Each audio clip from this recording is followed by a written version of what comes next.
Hi, my name is Daniel Hicks, and I have filmed for you Hotchkiss's monologue from William Bernard Shaw's Getting Married, and Tom Paine's monologue from Will Eno's Tom Paine, based on nothing. Thank you. How kind of you to say so, General. You're quite right.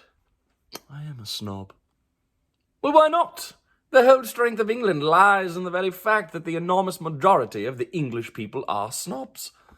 They insult poverty. No, they despise vulgarity. They love nobility. They admire exclusiveness. They will never obey a man risen from the ranks. They never trust one of their own class. And I agree with them. I share their instincts.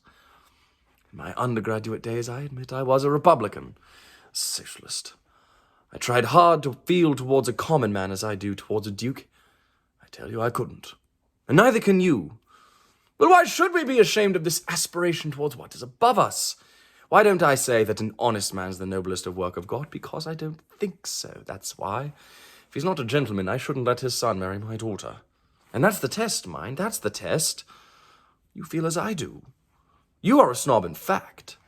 I am a snob not only in fact, no, but also on principle.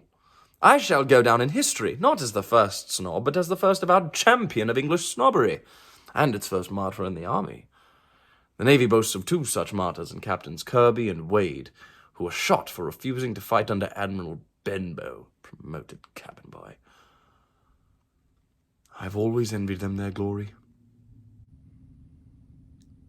That morning, on a walk through a meadow, the boy was attacked by bees. A nest had fallen onto the ground, and he had kicked it by accident, his eyes shut because of the sun and maybe some other reason he had. The bees swarmed into his eyes and his mouth and stung him on every skinny surface, but the boy did not at first make a single sound.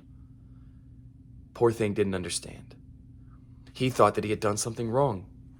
He thought that the pain was already in his body and was only coming out then to punish him, and that the bees had only happened along later and were just trying to help. His body was exploding in painful sores, which the bees were trying to salve, to soothe. I mean, this is all according to him, right? It's kind of beautiful if you like that sort of thing.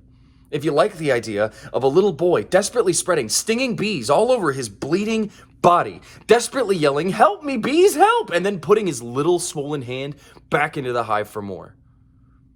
I mean, we've all made similar mistakes, right? Giving our heart away to the first prick or bitch to come down the trickling river, mistaking that bee for the flower.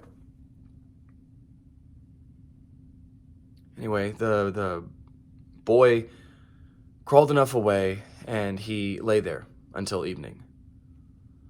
Neither crying nor laughing, just a thing of nature, in pain among the crickets and the frogs.